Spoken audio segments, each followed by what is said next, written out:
আচ্ছা, তো দেখো পরের যে অঙ্কটা আছে, সেই পরের অঙ্কটা হচ্ছে তোমার 1-এর দাগেরই 5-এর অঙ্কটা, ঠিক আছে? 5-এরটা এইটা।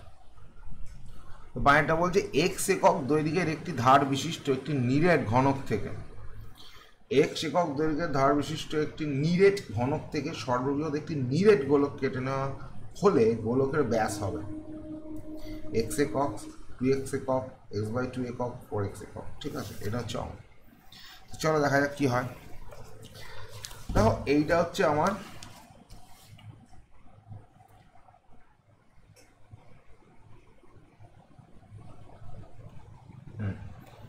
দেখো এইটা হচ্ছে আমার ঘনক, ঠিক আছে? এই ঘনকের প্রত্যেকটা বাহুর দৈর্ঘ্য হচ্ছে এক্স, তার মানে এইটাও এক্স, এই বাহুটাও এক্স, ঠিক আছে? এই বাহুটাও এক্স, এটা ঘনক।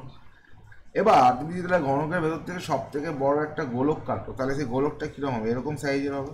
এবার ঘনকটা তো 3D, ত্রিমাত্রিক না, কিন্তু গোলকটাও ত্রিমাত্রিক, কিন্তু আমি প্রেজেন্টেশন করতে পারছি না বলে আমি এইভাবে দেখিয়েছি, ঠিক আছে? তোমাদের আইডিয়া।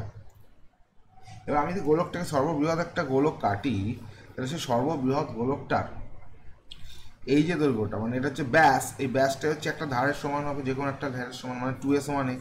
তাহলে এখান থেকে কী বলতে পারি যে ঘনকের ধার বা সাইড সমানই হচ্ছে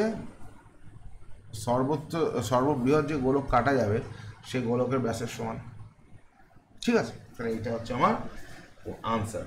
তো আনসার হয়ে যাবে কি, আমার যদি এক্স একক হয় তার মানে আমার ব্যাস কত হয়ে যাবে? তাহলে ব্যাস হয়ে যাবে এক্স একক, মানে আনসার হয়েছে এরটা, ঠিক আছে? তোমার এরটা হচ্ছে অ্যান্সার, এমসিকিউ এটা, ঠিক আছে? তো চলো এরপর আমরা পরের অঙ্কটা আবার যাবো এটার পর।